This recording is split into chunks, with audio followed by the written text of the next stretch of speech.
As-tu déjà ressenti que quelque chose de grand s'apprête à arriver dans ta vie, mais qu'en même temps, tout autour de toi semble s'effondrer, comme si chaque pas en avant déclenchait une tempête, comme si plus tu te rapprochais d'un tournant décisif, plus l'opposition devenait violente, sourde, écrasante?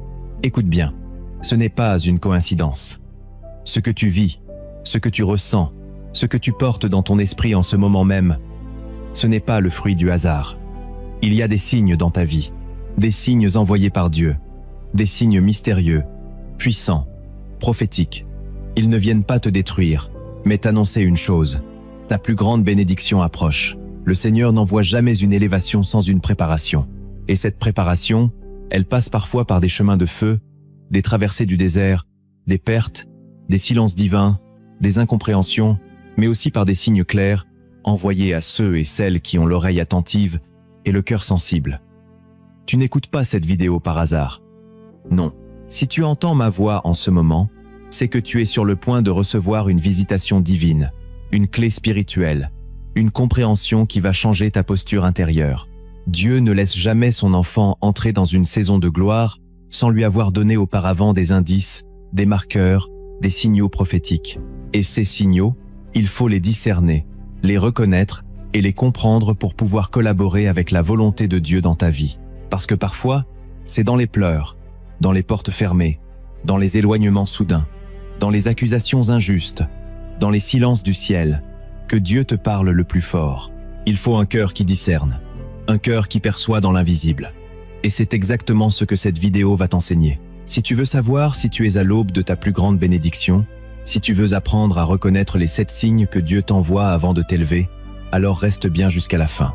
Nous allons décortiquer ensemble les Écritures, traverser les exemples de Moïse, Joseph, David, Job, Esther et même Jésus-Christ lui-même, pour comprendre comment le ciel agit juste avant une percée spirituelle.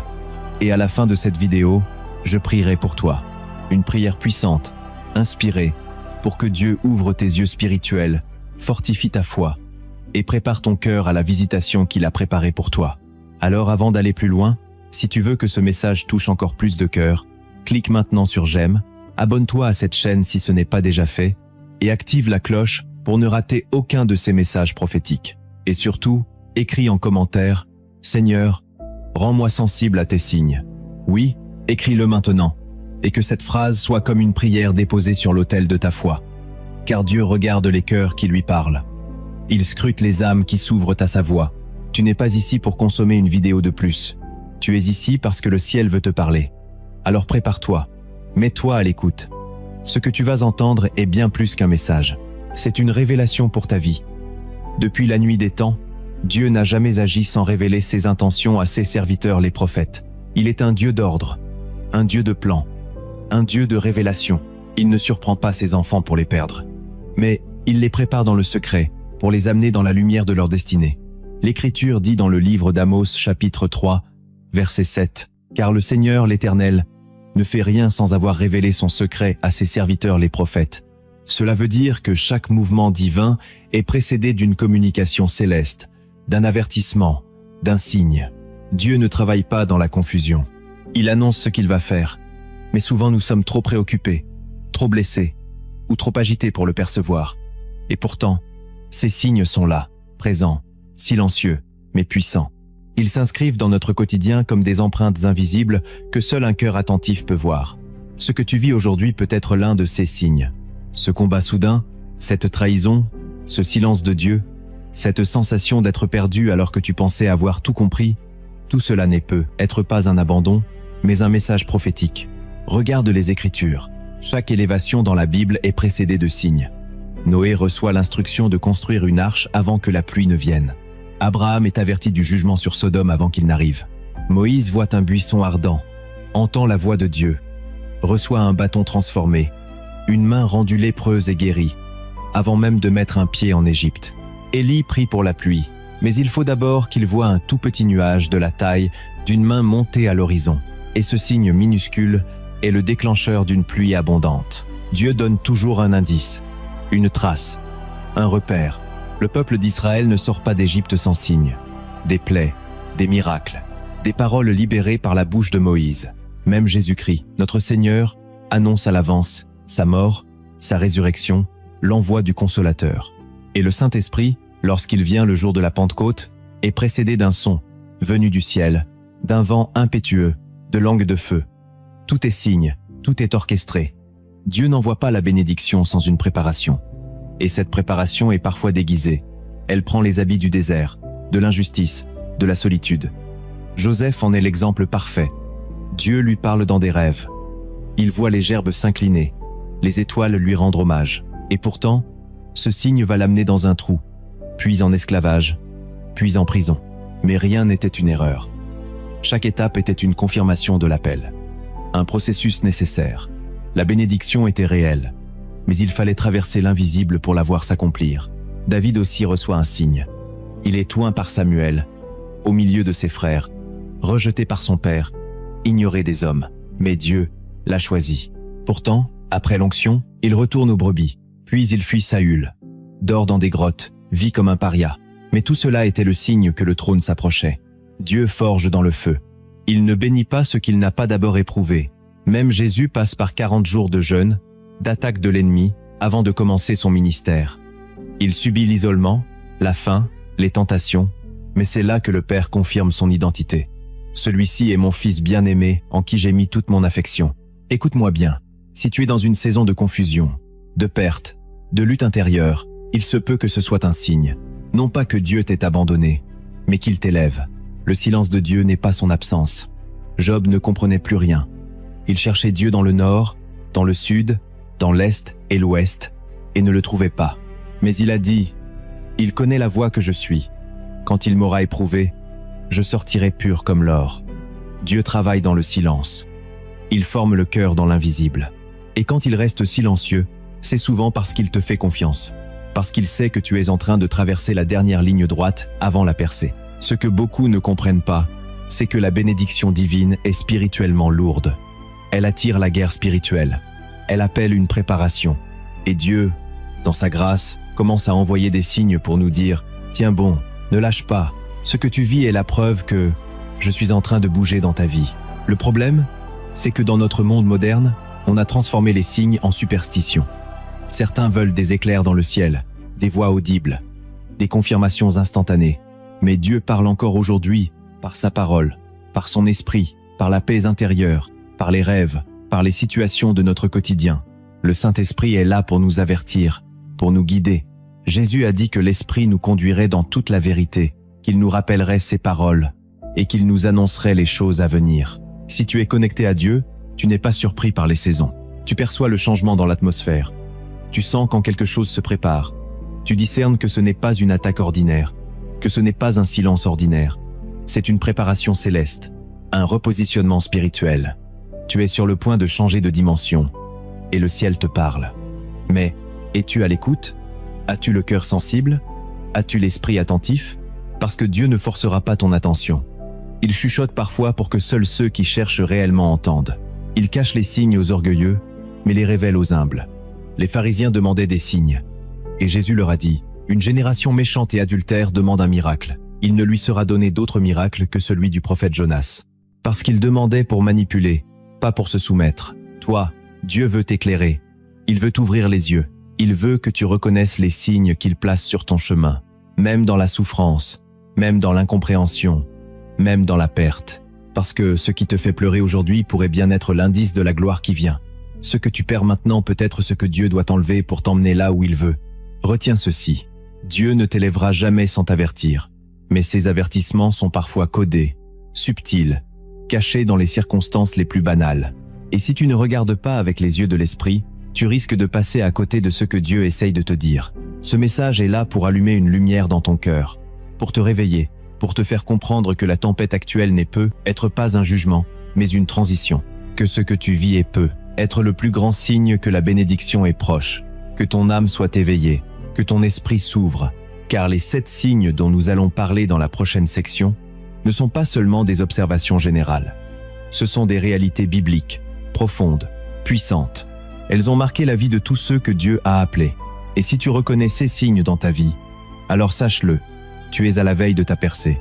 Il faut comprendre que Dieu ne travaille jamais dans la précipitation ni dans le chaos, mais dans une sagesse parfaite, une orchestration divine où chaque détail, chaque silence, chaque combat, chaque déplacement est un élément de préparation à quelque chose de plus grand.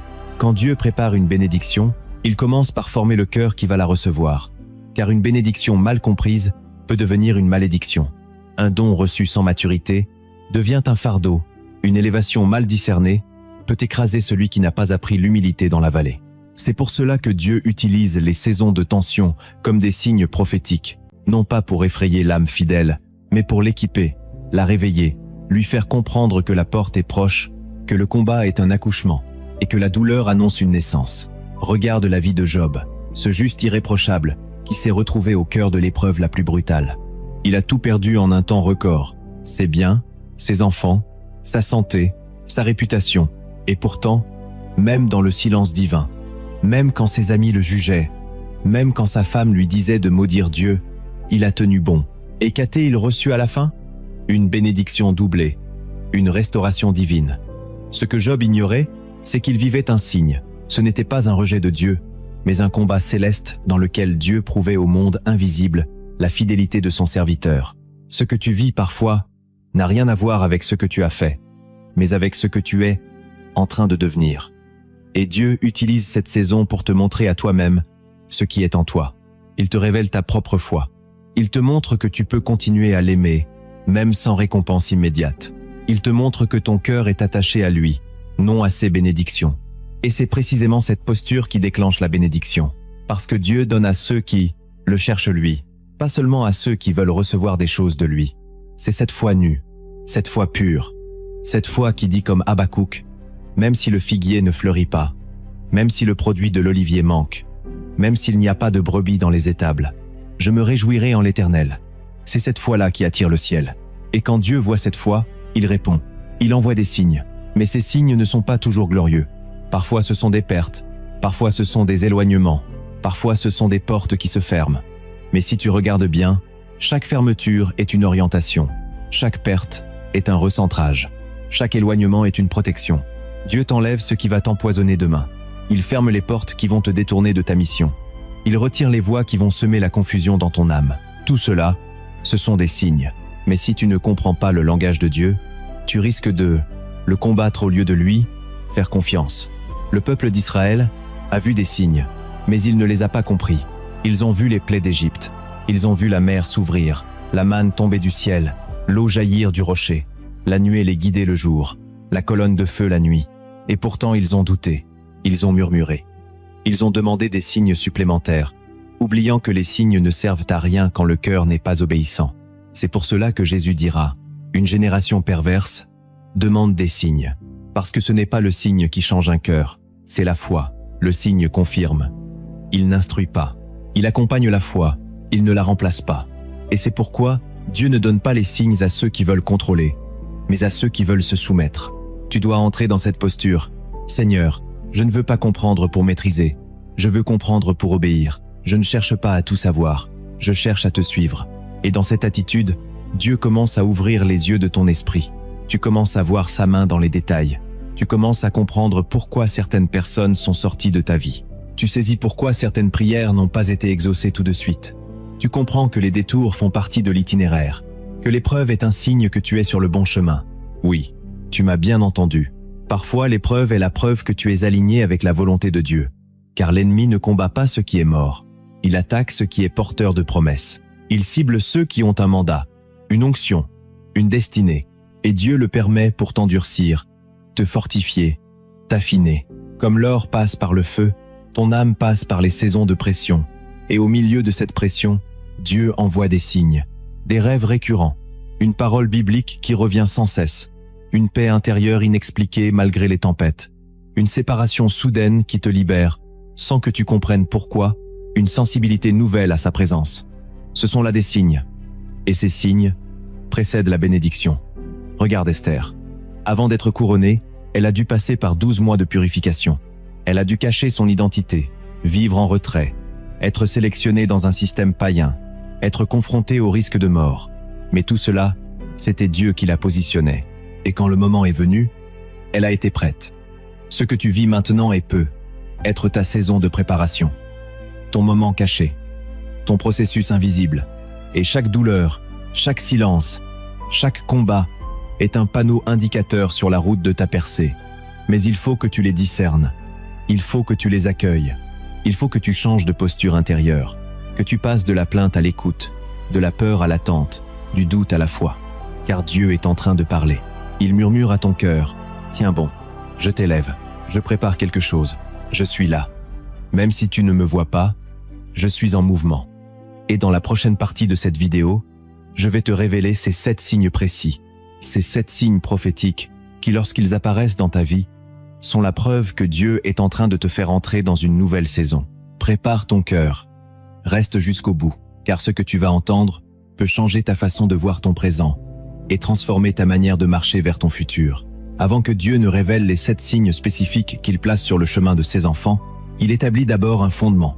Il enseigne des lois spirituelles, invisibles, mais immuables, qui gouvernent la manière dont les bénédictions sont libérées dans la vie de ceux qui lui appartiennent. Car la bénédiction n'est pas un hasard. Elle est le fruit d'une progression, d'une formation, d'un alignement. Et tant que le cœur, l'esprit et l'âme ne sont pas accordés à la volonté de Dieu, la promesse demeure suspendue dans les cieux, en attente d'un caractère sanctifié pour l'accueillir. C'est pourquoi tu dois apprendre ces principes comme des clés du royaume. Le premier principe est que Dieu éprouve avant d'élever. Cela signifie que tout ce que tu traverses aujourd'hui est potentiellement une étape de test, une purification, une préparation à quelque chose de plus grand. Regarde la vie de Joseph. Dieu lui donne une vision, un rêve prophétique où ses frères s'inclinent devant lui. Il reçoit une promesse céleste, une confirmation de son appel. Mais au lieu de monter sur le trône, il descend dans la fosse, puis il devient esclave, puis il est emprisonné. Et pourtant, chaque descente était une marche vers la bénédiction, parce que Dieu éprouve avant d'élever. Il teste la fidélité, l'humilité, la patience. Ce que tu crois être un rejet peut être un filtre divin. Ce que tu vis comme une injustice peut être un terrain d'évaluation céleste. Dieu observe tes réactions dans l'épreuve. Il regarde si tu murmures, ou si tu loues, si tu t'aigris, ou si tu te sanctifies. Il veut voir si tu l'aimes pour ce qu'il est, ou pour ce qu'il donne. Et lorsque tu passes ce test, le ciel s'ouvre. Le second principe est que le désert est le chemin de la promesse. Tu ne peux pas entrer dans ton Canaan sans traverser un lieu de sécheresse. Le désert n'est pas un lieu d'abandon, mais un espace d'entraînement.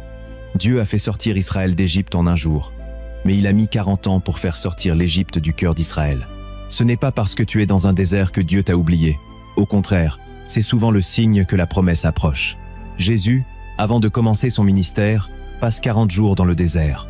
C'est là qu'il est confronté à l'ennemi. C'est là qu'il jeûne, qu'il prie, qu'il affirme son identité. Le désert forge l'âme. Il t'apprend à ne dépendre que de Dieu. Il t'enlève les béquilles, les bruits, les dépendances. Il te ramène à l'essentiel, ta foi. Et dans ce lieu sec, Dieu déverse une pluie d'instruction, une rosée de révélation. Le troisième principe est que le silence de Dieu est un langage spirituel. Quand Dieu ne parle pas, ce n'est pas qu'il est absent, c'est qu'il travaille en profondeur. Job disait « Je cherche Dieu à l'Orient, à l'Occident, au Nord, au Midi, mais je ne le trouve pas. Pourtant il connaît la voie que je suis, et quand il m'aura éprouvé, je sortirai pur comme l'or. » Le silence n'est pas un mur, c'est un miroir. Il révèle ce qu'il y a dans ton cœur. C'est dans le silence que la foi grandit, quand tu ne reçois plus de confirmation, mais que tu continues à marcher, quand tu ne ressens plus sa présence, mais que tu continues à prier, quand tu ne comprends plus, mais que tu choisis d'aimer quand même. Dieu observe tout cela. Il ne se cache pas pour te punir, il se retire pour te fortifier. Il veut que tu apprennes à marcher par la foi, non par la vue, non par les sensations, mais par la confiance nue. Le silence de Dieu est souvent le prélude à une percée soudaine. Le quatrième principe est que les fermetures sont des orientations divines. Ce n'est pas parce qu'une porte se ferme que tu t'es trompé. Il est possible que cette fermeture soit voulue par Dieu pour t'empêcher d'aller là où il ne veut pas que tu sois. Paul voulait aller en Asie, mais le Saint-Esprit l'en a empêché, et c'est par une vision qu'il comprend qu'il doit aller en Macédoine. Dieu oriente par les refus, les blocages, les retards. Il utilise l'opposition comme une boussole spirituelle. Apprends à ne pas forcer ce que Dieu bloque. Ne te bats pas pour ressusciter ce que Dieu a décidé d'enterrer. Certaines relations, certaines opportunités, certaines situations sont retirées de ta vie, non pas parce que tu as échoué, mais parce que Dieu te protège. Il voit plus loin, il ferme une porte aujourd'hui pour en ouvrir une meilleure demain. Le cinquième principe est que la confusion précède souvent la révélation. Quand Dieu veut te faire passer à un autre niveau, Il te retire tes repères habituels. Il te fait sortir du confort, il bouscule tes plans, il dérange ton agenda. Moïse a fui l'Égypte dans la panique, pensant avoir raté sa mission, alors qu'il était sur le point d'entrer dans le plan de Dieu. Pierre a renié Jésus, croyant tout avoir perdu, alors qu'il allait devenir le pilier de l'Église. La confusion est parfois le chaos nécessaire pour détruire l'ancien toi et préparer l'homme nouveau. Dieu te déconstruit pour mieux te reconstruire. Il te fait perdre ce que tu pensais être, pour te révéler ce que tu es réellement en lui. Si tu te sens perdu, désorienté, c'est peu. Être que le ciel est en train de déplacer les fondations de ta vie. Et au cœur de cette confusion, une révélation s'apprête à éclater. Dieu est fidèle. Il ne te laissera pas dans le brouillard. Mais il veut que tu traverses ce moment en le tenant par la main, pas en t'appuyant sur ta logique. Il veut te conduire vers une lumière nouvelle. Mais tu dois accepter de marcher par la foi dans l'obscurité temporaire.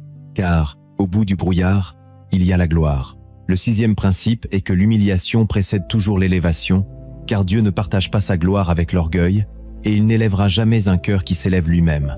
Car dans le royaume de Dieu, le chemin vers le sommet passe, d'abord par l'abaissement volontaire et profond du moi intérieur. Et c'est ce que David a vécu après avoir été oint. Il n'est pas allé immédiatement au trône, mais est retourné au champ, oublié par sa famille, rejeté par le roi en place, persécuté comme un criminel, fuyant de grotte en grotte et pleurant en silence. Ses incompréhensions, mais jamais il n'a pris la couronne de ses propres mains. Il a attendu que Dieu le positionne, car l'homme qui se promeut lui-même se mettra en guerre contre le ciel, tandis que celui qui s'abaisse, sous la main de Dieu sera élevé au temps convenable. Jésus lui-même n'a pas été exempt de ce principe, bien qu'il soit fils de Dieu. Il s'est abaissé jusqu'à la condition d'un serviteur, obéissant jusqu'à la mort, même la mort sur une croix. C'est pourquoi Dieu l'a souverainement élevé et lui a donné le nom au-dessus de tout nom. Si tu traverses une saison où tu es humilié, rejeté, mis de côté, considère cela comme un autel invisible, où Dieu est en train de brûler ce qui ne doit pas monter avec toi, car l'orgueil dans ton cœur est un poison silencieux, et Dieu veut te guérir avant de te donner plus. Il veut que tu sois assez petit pour porter quelque chose de grand. Le 7e principe est que l'obéissance silencieuse déclenche les percées spirituelles. Il y a des bénédictions que tu n'obtiendras jamais en parlant, mais en obéissant, Abraham n'a pas reçu de plan détaillé, il a reçu une instruction: quitte ton pays, la maison de ton père, et va dans le pays que je te montrerai. Et il est parti, sans discuter, sans comprendre, sans savoir, juste en obéissant. Noé a construit une arche pendant des années, sans voir une goutte de pluie. Juste sur la base d'une parole reçue, Joseph a servi fidèlement dans la maison de Potiphar, puis en prison, sans jamais murmurer, ni chercher à manipuler sa sortie. Dieu bénit ceux qui lui obéissent, même quand rien ne semble bouger, même quand l'obéissance coûte. L'obéissance prouve la foi. Elle parle plus fort que les prières émotionnelles. Elle ouvre des portes que la stratégie ne pourra jamais forcer. Et si Dieu te demande d'attendre, de lâcher quelque chose, et pardonner, de rester fidèle, alors fais-le. Même si tu ne comprends pas, car derrière chaque acte d'obéissance, il y a une percée que tu ne vois pas. Encore, le 8e principe est que la foi est activée dans le noir. Dieu permet, volontairement, certaines saisons d'obscurité spirituelle, non pas pour nous perdre, mais pour réveiller une foi plus mature, une foi qui ne dépend pas des émotions, des sensations ou des confirmations visibles. Une foi qui persiste, même quand tout semble mort. Jésus dira à Thomas: « Heureux ceux qui n'ont pas vu et qui ont cru. » Et c'est cette catégorie que Dieu recherche en toi. Crois-tu toujours quand tu ne ressens plus rien? Crois-tu encore quand le ciel est silencieux et que ton entourage t'abandonne? Car la foi n'est pas une émotion, c'est une décision. Tu choisis de croire non parce que tu ressens, mais parce que Dieu a parlé. Plus tu avances dans l'obscurité, avec foi, plus le ciel te considère comme un héritier du royaume. Plus tu refuses de lâcher, malgré l'invisibilité, plus tu t'accordes avec les héros de la foi qui ont marché, en espérant contre toute espérance, comme Abraham, comme Moïse, comme Daniel, dans la fosse comme la femme à la perte de sang, comme Paul au milieu du naufrage. Le 9e principe est que la gratitude dans l'épreuve attire la faveur divine, car ce qui sort de ta bouche dans la douleur révèle ce qui vit dans ton cœur. Et Dieu entend tout. Paul et Silas étaient battus en prison, enchaînés dans les ténèbres. Et au lieu de murmurer, ils ont chanté. Et le ciel tremblait, les chaînes sont tombées. Les portes se sont ouvertes, parce que la louange dans la douleur est une offrande pure. Jésus lui-même a rendu grâce avant la multiplication des pains, avant même de voir la provision complète. Il a remercié le Père, ce que tu dois remercier aujourd'hui sera multiplié. Demain, si tu es capable de dire merci, dans le manque, Dieu t'élèvera dans l'abondance. Si tu loues dans les larmes, il t'établira dans la victoire. La reconnaissance est une semence spirituelle. Elle attire les anges. Elle repousse l'amertume. Elle prépare ton cœur à recevoir ce que Dieu va déverser. Sois reconnaissant, non parce que tu vois, mais parce que tu crois que Dieu est fidèle et qu'il agit même en silence. Le 10e principe est que la persévérance est la clé de l'accomplissement, car il ne suffit pas de commencer bien. Il faut terminer fort. Élie a prié 7 fois avant que le nuage n'apparaisse. Daniel a jeûné 20. Et un jour avant que l'ange n'arrive, Jésus a persévéré jusqu'à la croix, sans détourner son regard de la mission. Tu peux avoir une promesse, mais sans persévérance, elle restera une théorie spirituelle. La foi sans endurance est un feu de paille, et Dieu cherche une génération qui tient ferme, qui ne lâche pas, qui avance même à genoux, car ce sont ceux qui persévèrent jusqu'à la fin qui seront sauvés. Continue de croire, continue de marcher, même si c'est lent, même si c'est flou, même si c'est douloureux, car Dieu n'est pas injuste pour oublier ton travail, ton amour, ton obéissance, ta fidélité. À la fin de toute chose, il y a la gloire préparée pour ceux qui persévèrent et qui n'abandonnent pas la course. Et maintenant que c'est dit, principes sont déposés dans ton esprit. Ton cœur est prêt pour recevoir ce que nous allons explorer. Dans la prochaine section, les 7 signes que Dieu envoie avant de te bénir profondément. Il veut établir que ton âme soit préparée, que ton discernement soit aiguisé, que ta foi soit ancrée, car ce que tu vas entendre ensuite pourrait bien être la confirmation que ta bénédiction est plus proche que tu ne le pensais. Lorsque Dieu prépare une grande bénédiction pour ta vie, il ne laisse jamais cela se faire dans le désordre ou l'improvisation, car le ciel fonctionne selon des cycles, des saisons et des signes. Et si ton esprit est éveillé, tu reconnaîtras ces indices divins qui annoncent l'arrivée imminente d'un changement spirituel radical. Le premier signe que Dieu envoie juste avant une grande bénédiction, c'est une séparation soudaine et inattendue. Une coupure relationnelle que tu ne comprends pas, une distance que tu n'as pas provoquée, une personne qui s'éloigne sans raison apparente, parfois même de façon brutale ou injuste. Et pourtant, dans ce mouvement douloureux, se cache une sagesse céleste. Car Dieu sait que tout ce qui ne porte pas ta destinée ne peut pas t'accompagner vers ta bénédiction. Il sait que certains liens sont des distractions, des retards, des pollutions silencieuses, et qu'avant de verser l'huile fraîche sur ta tête, il doit t'émonder, te détacher de Lot pour que tu vois la terre promise avec clarté. Car tant que Lot restait avec Abraham, Dieu ne lui parlait pas de l'héritage. Mais dès que la séparation a eu lieu, la vision est revenue. C'est pourquoi tu ne dois pas interpréter chaque éloignement comme une attaque, mais comme une stratégie divine, car certains départs sont des délivrances déguisées, et certains silences sont des purifications. Ce que tu perçois comme une perte peut être une libération surnaturelle, que tu comprendras après la bénédiction seulement, pas avant, car Dieu coupe avant d'ouvrir. Il retire avant de donner, il vide avant de remplir. Alors, si tu es dans une saison où des relations tombent, où des cercles se brisent, ne t'accroche pas à ceux que Dieu est en train d'enlever. Bénis, relâche et avance, car tu n'as pas besoin de Lot pour entrer dans ton Canaan. Le deuxième signe que Dieu envoie avant une percée majeure, c'est une intensification brutale de l'opposition spirituelle. Un combat qui surgit soudainement et qui semble disproportionné, des attaques que tu ne comprends pas, une guerre dans les pensées, dans ton entourage, parfois dans ton propre corps. Et ce n'est pas parce que tu es en désobéissance, c'est précisément parce que tu es en alignement. Car l'ennemi sent quand une élévation approche, il perçoit le mouvement céleste avant toi.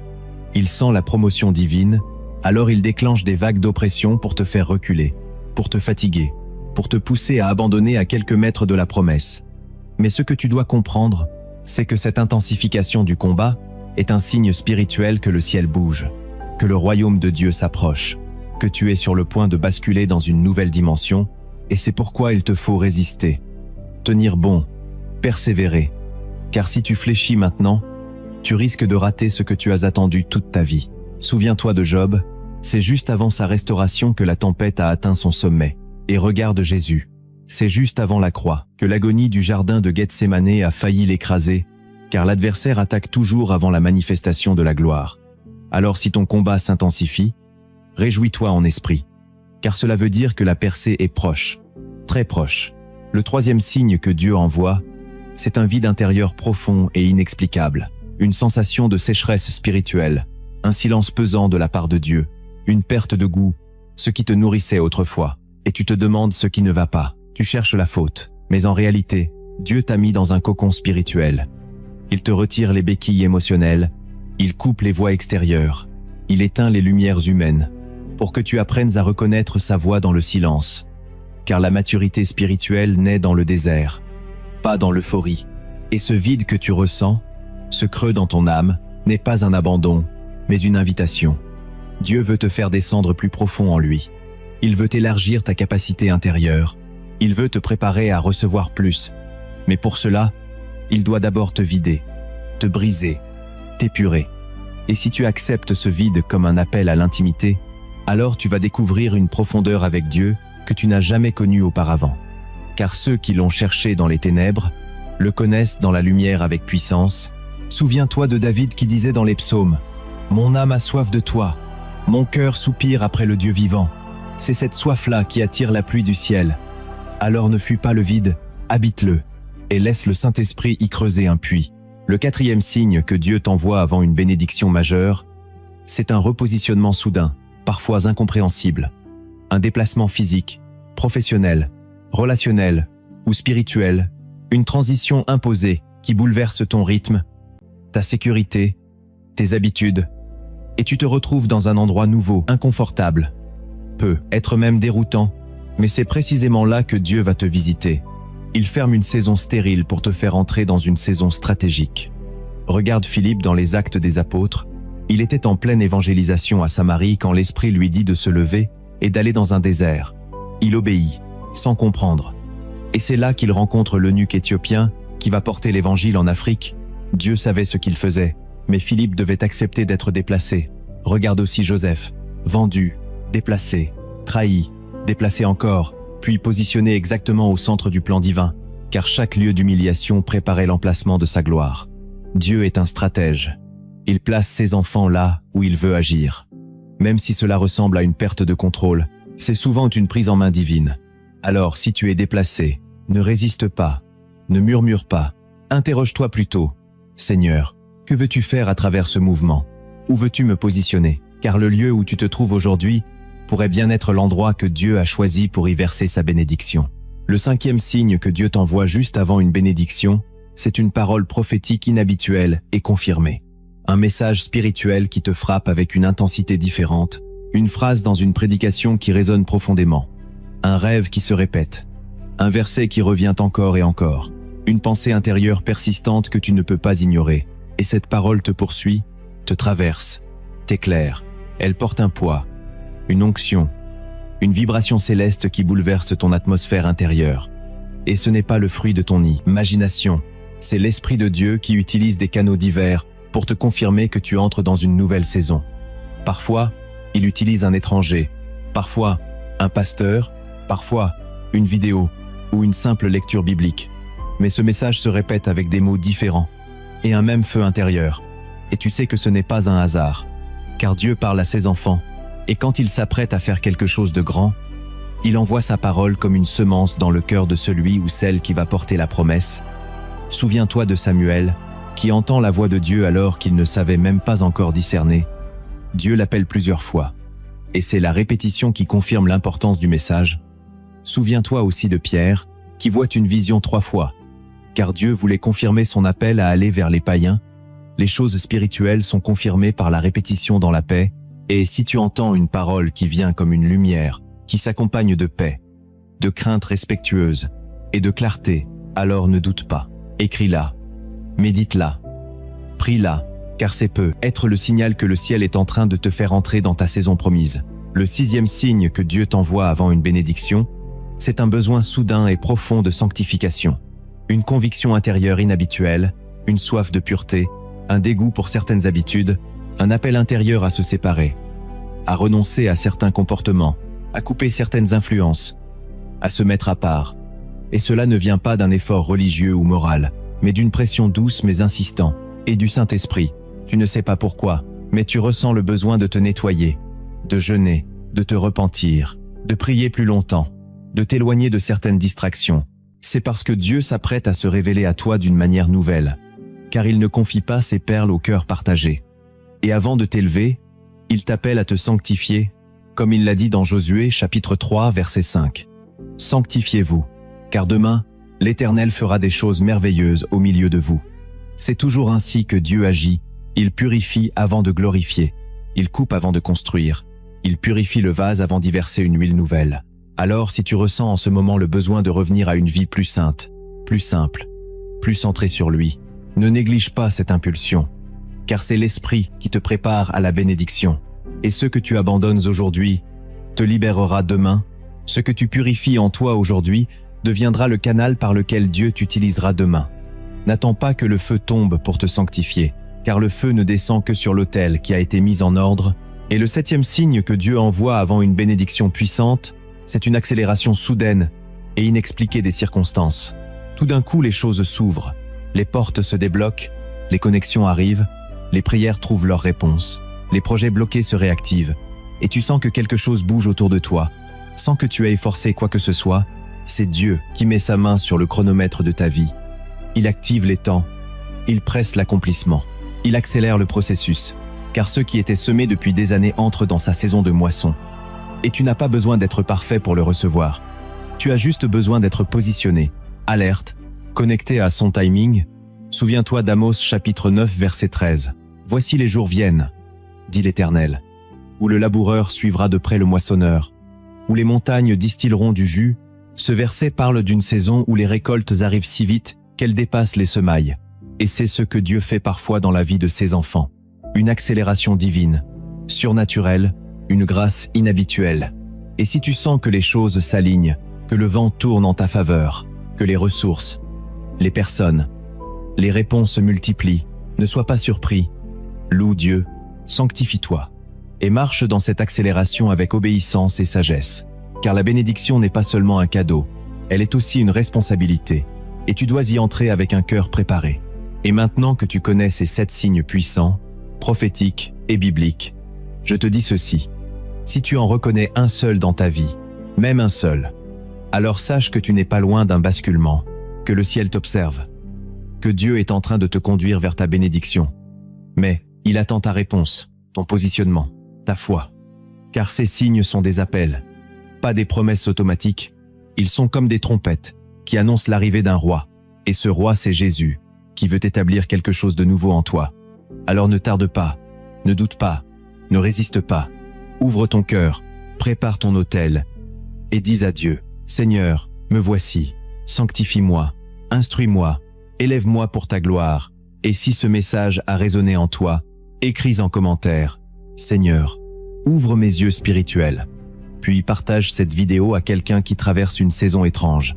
Car ce que tu viens d'entendre pourrait être la clé de compréhension de toute une vie, et abonne-toi si ce n'est pas encore fait. Car ce que Dieu a commencé à te révéler ici, il va le continuer dans les prochaines vidéos, et nous prierons ensemble pour que tu entres dans la bénédiction que le ciel a préparée pour toi depuis le commencement des temps. Lorsque Dieu te révèle ces signes, ce n'est jamais pour te satisfaire intellectuellement.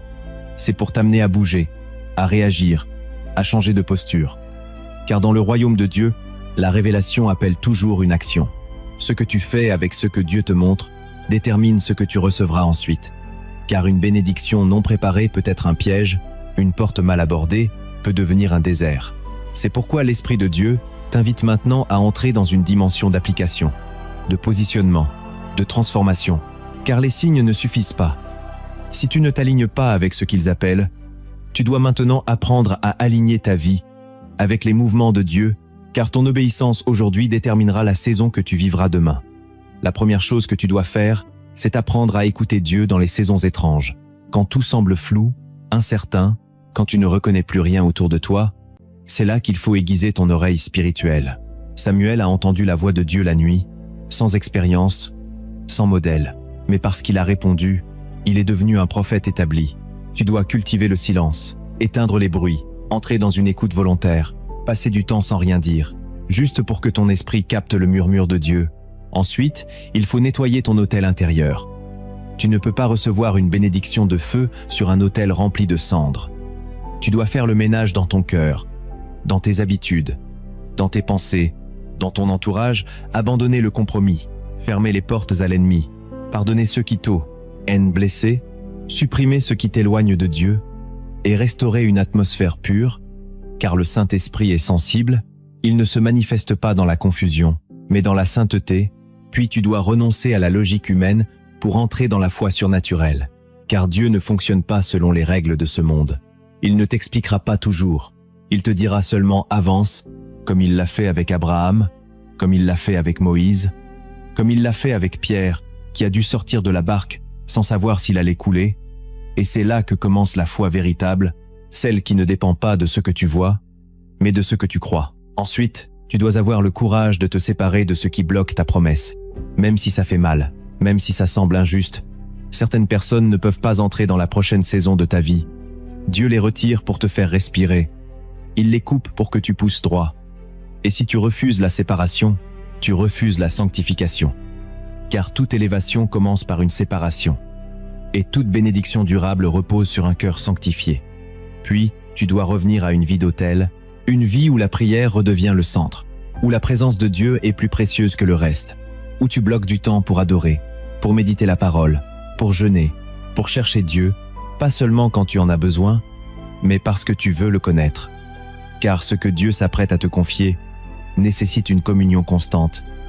Il ne veut pas te bénir pour te perdre, il veut t'élever pour que tu sois plus proche de lui. Alors il te faut une vie d'hôte, stable, forte, régulière, secrète. Ensuite, tu dois poser des actes de foi radicaux, car sans foi, il est impossible de plaire à Dieu. Et ta foi ne doit pas rester dans ta tête, elle doit se voir, se concrétiser. Tu dois prendre des décisions alignées avec ce que Dieu t'a dit, même si elles sont folles aux yeux du monde. Quitter un emploi toxique, renoncer à une relation interdite, pardonner un ennemi, faire un pas vers ton appel, écrire ce que Dieu t'a demandé, commencer ce projet, prendre ce billet, faire cette démarche. Car Dieu bénit les pas de foi, pas les rêves passifs. Il agit quand tu avances, pas quand tu restes figé.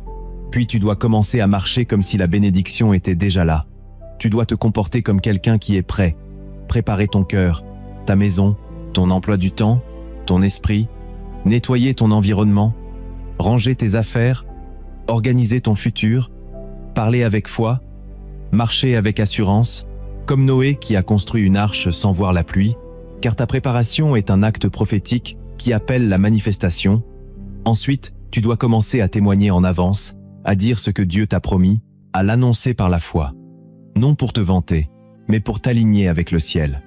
Car la vie et la mort sont au pouvoir de la langue, et ce que tu confesses avec foi peut t'ouvrir les portes de ta destinée. Commence à déclarer que tu es prêt, que Dieu agit, que sa parole s'accomplit, car ce que tu proclames prépare ton atmosphère. Ensuite, tu dois t'attendre à une intervention soudaine de Dieu, tu dois vivre chaque jour, comme si le ciel pouvait se manifester. Tout moment, tu dois être disponible, préparé, dans la veille spirituelle, comme les vierges sages qui avaient de l'huile dans leurs lampes. Car Dieu n'avertit pas toujours quand il descend, il agit souvent soudainement, et seuls ceux qui veillent voient sa gloire. Enfin, tu dois refuser catégoriquement de retourner en arrière, quelle que soit la douleur, quelle que soit l'attente. Ne retourne pas à l'ancien, ne reviens pas vers ce que Dieu a quitté. Brûle les ponts, ferme les portes, détruis les échappatoires, choisis la voie étroite, reste ferme, car la bénédiction est pour ceux qui persévèrent, pas pour ceux qui oscillent. Et si tu fais tout cela, si tu obéis à cette parole, si tu t'alignes dans la foi, alors tu vas expérimenter non seulement l'arrivée de la bénédiction, mais surtout une transformation de ton être tout entier. Et c'est ce que nous allons explorer maintenant. Lorsque tu te positionnes selon les signes que Dieu t'a envoyés, ce n'est pas seulement ta situation qui change, c'est ton identité spirituelle qui entre dans une dimension nouvelle, car Dieu ne travaille jamais uniquement à l'extérieur de l'homme, il travaille d'abord à l'intérieur. Il façonne le cœur avant de façonner la couronne, il établit la paix intérieure avant de donner la victoire extérieure, et c'est ainsi qu'une transformation profonde commence à opérer. Tu passes de la peur à la paix, car tu n'es plus guidé par ce que tu vois, mais par ce que tu sais dans ton esprit. Tu n'as plus besoin de contrôle humain, tu as la paix de celle. Oui, qui sait que Dieu gouverne tout, comme Jésus dormant dans la barque au milieu de la tempête. Cette paix-là n'est pas l'absence de combat, c'est la présence de Dieu au milieu du combat, puis tu passes de l'impatience à la vision. Car la foi ne se contente plus de réclamer, elle apprend à attendre avec espérance.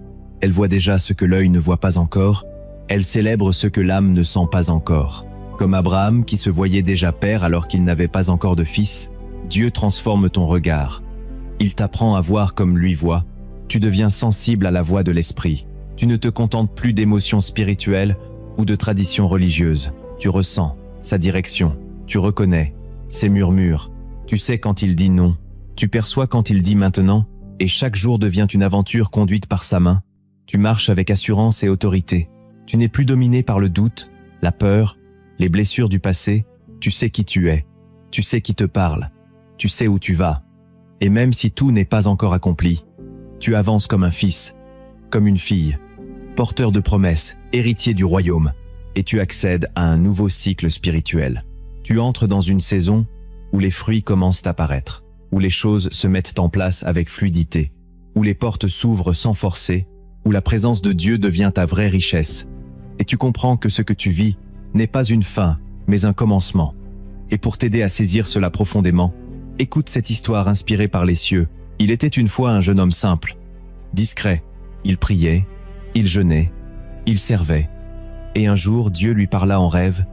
Il lui montra une grande porte, une couronne de lumière, et des peuples qu'il devait toucher. Il se leva le cœur brûlant de foi. Mais au lieu de vivre la gloire, il perdit son travail. Il fut trahi par ses amis, éloigné de sa famille, calomnié, réduit à rien. Il pleura, cria, supplia, mais le ciel resta silencieux. Pourtant il persista, il pria encore, il resta fidèle à la vision. Puis un jour, une opportunité se présenta. Il fut envoyé dans un lieu qu'il n'aimait pas, mais il obéit.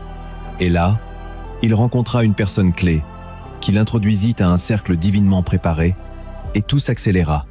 Les portes s'ouvrirent, les ressources arrivèrent, la grâce coula, les âmes furent touchées, la promesse s'accomplit.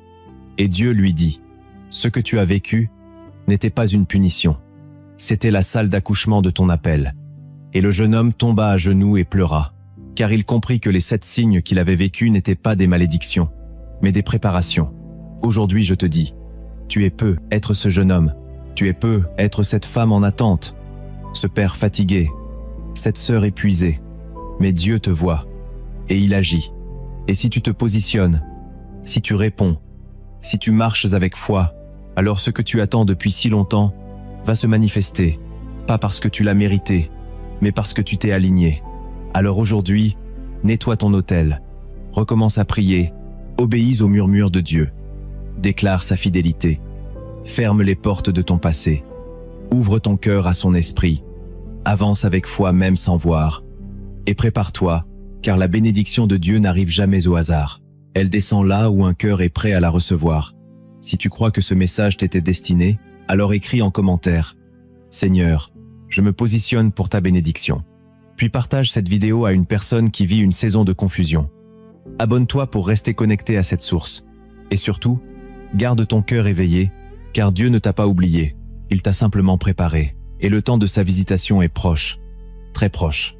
Que sa paix te garde, et que son feu t'accompagne jusqu'au jour où la promesse éclatera comme l'aube après la nuit. Maintenant que tu as entendu cette parole, maintenant que ton cœur a été exposé à la lumière de Dieu, tu ne peux plus ignorer ce que le ciel t'a révélé. Tu ne peux pas retourner en arrière comme si de rien n'était, car lorsque Dieu visite ton esprit, c'est pour te faire entrer dans une saison nouvelle. Ce que tu viens de recevoir n'est pas une simple série d'enseignements. C'est une clé prophétique, une parole vivante, une semence de percée. Un message envoyé depuis le trône de Dieu pour te faire changer de dimension. Et maintenant, tu es responsable de ce que tu as entendu. Car la vérité révélée appelle une réponse.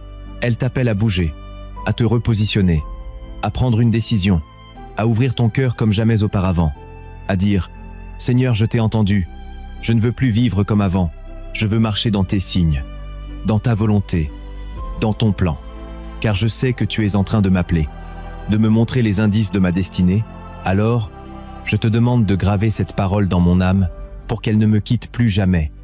Je refuse que cette vidéo soit juste une émotion passagère. Je veux qu'elle devienne une fondation spirituelle dans ma vie, un tournant, un point de non-retour.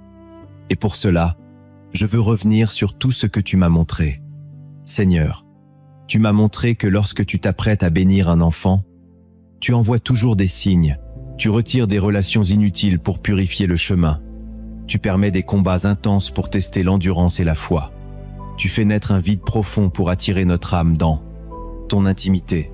Tu nous repositionnes stratégiquement même quand cela nous coûte. Tu nous parles par des paroles prophétiques qui reviennent avec puissance. Tu éveilles en nous un besoin soudain de sanctification et tu ouvres des chemins avec une accélération surnaturelle. Ces signes sont la preuve que tu es en mouvement, que tu n'as pas oublié, que tu prépares quelque chose, et si je reconnais même un seul de ces signes dans ma vie, alors je sais maintenant que je suis sur le point de basculer dans ma bénédiction. Mais tu m'as aussi enseigné que ces signes n'agissent pas seuls, qu'ils reposent sur des principes spirituels solides, que tu ne bénis pas ce qui n'a pas été d'abord éprouvé, que tu passes par le désert pour affermir notre foi, que ton silence n'est pas un abandon mais un appel à la maturité, que les portes fermées sont souvent des redirections divines, que la confusion précède la révélation, que l'humiliation prépare l'élévation, que l'obéissance simple déclenche le miracle, que la foi est faite pour les nuits sans repère, que la gratitude dans l'épreuve attire ton regard, et que la persévérance jusqu'au bout ouvre les portes de l'accomplissement. Je reconnais que je ne peux pas ignorer ces vérités, qu'elles doivent maintenant devenir mon mode de vie, mon fondement, ma conduite, car sans elles je passerai à côté de tout ce que tu veux faire en moi. Et pour cela, je choisis aujourd'hui de répondre. Je veux m'aligner à ton cœur. Je veux me tenir debout là où d'autres abandonnent. Je veux obéir même quand cela me coûte. Je veux purifier mon autel. Je veux mettre de l'huile dans ma lampe. Je veux te dire, avec sincérité, Seigneur, je me tiens prêt pour ce que tu veux faire, même si je ne comprends pas tout, même si je ne vois pas encore. Je crois que tu es fidèle. Je crois que tu es en train d'ouvrir une nouvelle saison. Et je ne veux pas rater ce que tu as préparé pour moi. Alors je te donne ma volonté. Je te donne mes projets, mes émotions, mes peurs, mes attentes, mes regrets. Je te donne tout pour que tu fasses de moi un homme, une femme selon ton cœur. Je refuse d'être seulement un auditeur. Je veux devenir un instrument, un porteur de ta gloire, un témoin de ta fidélité. Je veux être trouvé prêt. Je veux être trouvé fidèle. Je veux que le ciel m'identifie comme quelqu'un qui a cru jusqu'au bout, qui a résisté dans la foi, qui a attendu sans fléchir, qui a prié même quand tout était sec. Car c'est à ces âmes que tu confies tes bénédictions. Et je choisis aujourd'hui de faire partie de ce peuple, de cette génération qui ne baisse pas les bras, qui se sanctifie même dans la vallée, qui se positionne même quand tout semble s'écrouler. Car je sais que la promesse est réelle. Je sais que ton alliance est intacte. Je sais que tu es le Dieu qui agit soudainement. Et que ce que tu as commencé en moi, tu vas l'accomplir dans ta fidélité. Seigneur mon Dieu, je me tiens devant toi avec tout ce que je suis, avec mes faiblesses, mes combats, mes incompréhensions, mes douleurs, mais aussi avec mon cœur grand ouvert, avec ma foi fragile mais sincère, avec mon âme qui soupire après toi. Car je crois que tu m'as parlé à travers ce message. Je crois que ce n'était pas une vidéo de plus, mais une visitation divine, une convocation céleste, une parole prophétique déposée dans ma vie pour déclencher un changement éternel. Alors aujourd'hui, je te demande de m'aligner complètement à ta volonté. Je te demande de m'arracher à tout ce qui bloque ma bénédiction. Je brise maintenant, au nom de Jésus, tout esprit de peur, de passivité, de doute, de compromis. Je renonce à toute pensée d'échec, à toute logique charnelle, à toute distraction, à tout attachement toxique. Je déclare que je suis à toi et que ma vie t'appartient. Je ne veux plus suivre mes émotions. Je veux suivre ta voie. Je ne veux plus m'appuyer sur mon intelligence, mais sur ton esprit. Viens me sanctifier. Viens me purifier. Viens me repositionner. Donne-moi un cœur qui obéit, même sans comprendre. Un cœur qui persévère même quand tout semble figé. Un cœur qui veille même dans la nuit. Car je sais que tu es fidèle. Je sais que tu ne mens pas. Je sais que tu tiens ta parole. Alors, je te donne mon désert. Je te donne mes pertes. Je te donne mes silences. Je te donne mes frustrations. Et je te dis, fais de moi ce que tu veux. Je suis prêt à recevoir ta bénédiction non pour m'élever moi-même, mais pour glorifier ton nom. Fais de ma vie un témoignage vivant. Une preuve que tu agis encore, que tu réponds encore, que tu élèves encore ceux qui espèrent en toi. Je déclare maintenant que ma maison est bénie, que mon esprit est libre, que mon chemin est éclairé, que ma saison change au nom puissant de Jésus. J'active dans ma vie tout ce que le ciel a retenu à cause de mon inaction. Je débloque maintenant par la foi ce que tu avais prévu depuis longtemps. Je reçois la paix, je reçois la clarté, je reçois l'onction, Je reçois la force pour avancer, et je proclame que plus rien ne sera comme avant, car je suis marqué par cette parole. Je suis scellé par ta présence. Je suis visité par ton feu, et je te rends toute la gloire, Père, pour ce que tu fais, ce que tu es, ce que tu prépares. Je te remercie pour chaque personne qui a reçu cette parole avec foi. Je te prie de visiter leur maison, leurs enfants, leur corps, leurs projets, leur avenir, qu'ils voient ta main, qu'ils entendent ta voix, qu'ils discernent tes signes, et qu'ils aient le courage d'y répondre pleinement, avec audace, avec foi, avec obéissance. Je te rends grâce pour la saison de percée qui s'ouvre, pour les portes qui s'ouvrent sans effort humain, pour les connexions divines, pour les transformations intérieures profondes, pour la restauration des âmes fatiguées, pour les miracles soudains, pour les appels renouvelés, pour les cœurs relevés, pour les vocations réveillées, pour les hôtels familiaux restaurés, pour les témoignages à venir, pour les larmes qui se changent en chant, pour les ténèbres qui se dissipent, et pour la lumière de ta gloire qui vient embraser une génération entière. Seigneur, je proclame que celui qui a écouté cette vidéo jusqu'à la fin est sous une onction nouvelle, une faveur renouvelée, une pluie de grâce, une élévation prophétique. Et je te prie de faire éclater cette parole dans sa vie comme un feu qui consume tout ce qui est mort et qui fait naître une vie nouvelle, une force nouvelle. Et maintenant, à toi qui entends cette prière, je te dis, ne garde pas ce que tu as reçu pour toi seul.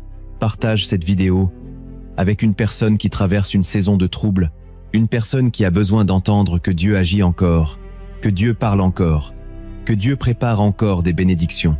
Écris en commentaire avec foi, « Seigneur, je me tiens prêt pour ce que tu veux faire ». Puis abonne-toi, si ce n'est pas encore fait, pour rester connecté à cette voix spirituelle qui va continuer de t'éclairer, de t'enseigner et de t'emmener toujours plus loin avec Dieu. Clique sur « J'aime » pour que ce message touche encore plus de cœurs et que l'algorithme de YouTube soit un instrument de Dieu pour réveiller des âmes. Et surtout, partage ce message sur WhatsApp, car il ne s'agit pas de vidéos, il s'agit de destinée, il s'agit de bénédictions en attente, il s'agit de percées suspendues, il s'agit de portes qui doivent s'ouvrir, et tu es peu, être le canal par lequel une vie va être changée. Alors sois obéissant, sois audacieux, sois prophétique, et va jusqu'au bout de cette parole, car ce n'est pas la fin, c'est un commencement. Le ciel bouge, la terre tremble, et Dieu est prêt à agir. Il n'attend plus que ton positionnement, ton oui, ton feu intérieur. Alors lève-toi, entre dans ta saison, et que la bénédiction que Dieu t'a montrée devienne réalité au nom puissant de Jésus. Amen.